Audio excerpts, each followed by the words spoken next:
and today we are going to learn about to rescue CPR with AED. So first, this is not a certification class, this is just a reiteration of last time's presentation. If you are interested in getting that certification, contact a local fire department and you can become certified through them. Just, a little funny there. So the main steps to rescue or CPR with an AED are you want to assess the victim, and then you want to activate the emergency response system, check for a pulse, deliver high quality CPR, integrate prompt and proper use of the AED, and provide effective breaths. So first, when you assess the victim, you want to come up and you want to check for responsiveness. If they are unconscious or have abnormal breathing, you want to check their pulse. All of this has to happen really quick, within 10 seconds or so, because the faster you start CPR, the better. So activating the emergency response system. There's more to this than just calling 911. You want to start compressions immediately if you find that the patient is unresponsive. But once you're doing compressions, you want to call for help, make sure somebody's calling 911, and direct someone to get an AED, because AED is very important. Again, this must also happen within 10 seconds of seeing your patient unconscious. So checking for a pulse, right here you have, the main ones are radial and carotid. For purposes of CPR, you want to do carotid. That's if you find the trachea right in the middle of your throat there, you go to the side of it and push gently. And if you feel a pulse, then you probably don't need to do CPR. And again, this should also take no more than 10 seconds. A radial pulse is also a good one for anything but CPR. But since the carotid is more central, it's going to be stronger, so you want to feel that one first. So, beginning your high quality CPR, compressions are of the utmost importance. You want to do a rate of 100 to 120 beats a minute. There's also songs that you can compress to the beat to, like Staying Alive, Another One Bites the Dust. Even though those are really inappropriate songs, they do help. Hand placement, you want to do the lower half of the breastbone. So for males, you want to take the nipple line and go right between them. And for depth, you want to go at least 2 inches deep. And then you want to make sure that you're getting full recoil. So that's, I'll show you on the next video that comes up. And the most important thing is you want minimal interruptions. The more that you can get the blood to cycle through, the better chance you have of the AED working efficiently. And also, you want this to start with less than 10 seconds. So this is going to be a video of proper compressions. Here you see they're going the full 2 inches down, and they're getting full chest recoil. It's going all the way back up. That allows for maximum preload in the heart, which is just filling the heart with blood so that it can circulate back through the body. Another thing that you notice is that their arms are locked out. You want to make sure that you're using your waist as a fulcrum so that you can get the best compressions possible.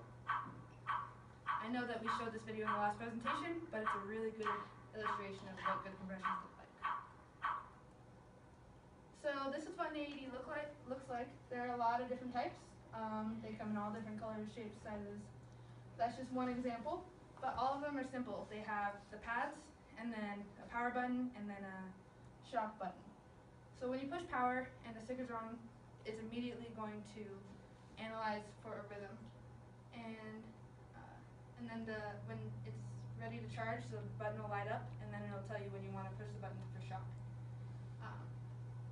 So you want to make sure the pads are appropriately sized. Pediatric and adults are going to have different sized pads. And the most important thing is that when you're putting on the pads, you want to work around the compressions. You don't want to stop the compressions. So it can be hard, but you need to coordinate with whoever's compressing so that you can get the pad underneath where their hands are at. Listen for the directions. The AED will tell you what is going on, but all AEDs have sort of different directions, and it's kind of hard to understand. The most important thing, again, is that compressions need to be happening as much as possible. So when it says analyze, the compressions need to stop. While the AED is charging again for shock, you need to continue compressions, and then once it shocks, that's when you go clear again. As this says, you may need to continue compressions between shock advised and shock delivered. It can be hard if you're not used to AEDs. It does require a little bit of training in order to get that down. And make sure that you're not touching the patient when it's going to shock. Communication is key, though.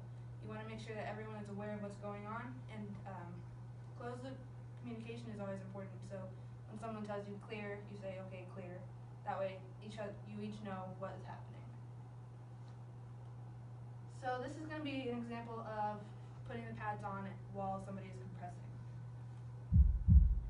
It's a really good sound effect. So this is just a brand that they use, but you have the rescue breath going on over here that we'll go over in a minute. They're getting full recoil in 2-inch steps at about a rate of 100 to 120 beats a minute. So the person doing the breath is going to be the one putting on the pads. See, it's not plugged in yet, they're about to plug it in though. So they put the pads on the top left of the chest, and he's going to put it over on the other side underneath the armpit. The pads have pictures on them so that you can see exactly where to put them. So he's pushing, he already pushed power, that is a charge button. And then they continue compressions. SUS AED must not have much time between analyzing and charging. And then they continue with their breaths.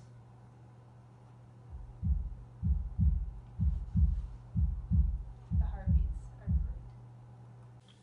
Okay, so for effective breathing, you have the pocket mask, which is just the mask that I showed on the video without the bag attached. And that is used for one rescue or CPR or just in the middle, for civilians to breathe.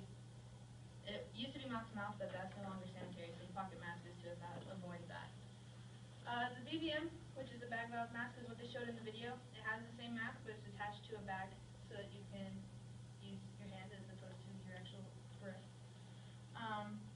So for ensuring the airway, there's a couple ways you can efficiently manage the airway. There's the head tilt chin lift, which I'll show you in the next slide. There's pictures of it, and the jaw thrust. Those are just ways to ensure an efficient airway so that the breathing of the patient is a little easier. And the rate of compressions to breath is really important. This is specifically for adults, this is not pediatrics. So for every 30 compressions, you want 2 breaths. And it's really important when you're doing breath to make sure that you have visible chest rise. You want to actually see the chest rising. Not so much that it's detrimental to the patient, but you want to make sure that you have good breath. And avoid excessive ventilation. So if you have too much, then it can be detrimental to the patient as well.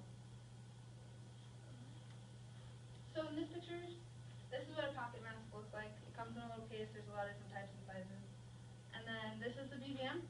You see here they have what's called a CE grip. He has a C around the mask there, and then 3 fingers that make an E, holding the chin down so that you can keep the chin up while you're bagging the patient.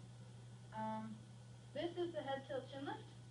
So you tilt the head back and the chin up. It creates a more straight airway so that the patient's tongue isn't getting in the way. And then this one over here is the jaw thrust. So you put your fingers behind the patient's jaw and you're pushing up and forward this way. It does the same thing, it's just another way to do it. So switching roles when you're doing CPR, it can be difficult, but again, communication is really important. If the compressor is getting tired because advanced life support is not there yet, then you communicate with the person that's breathing, and you make sure that they know for 1 round they're going to bypass the breathing, and they're going to get ready to switch with the compressor, so they're continuous compressions. Switching quickly is important, but also make sure that communication and safety are also important. And compressions are key. Again, those are very, very vital. So, now that I've taught you a little bit about CPR, you can go be heroes and save the world. If you guys are interested in real CPR, go ahead and hit up your local fire department so that you can get certified. And I got all of my sources off of this website.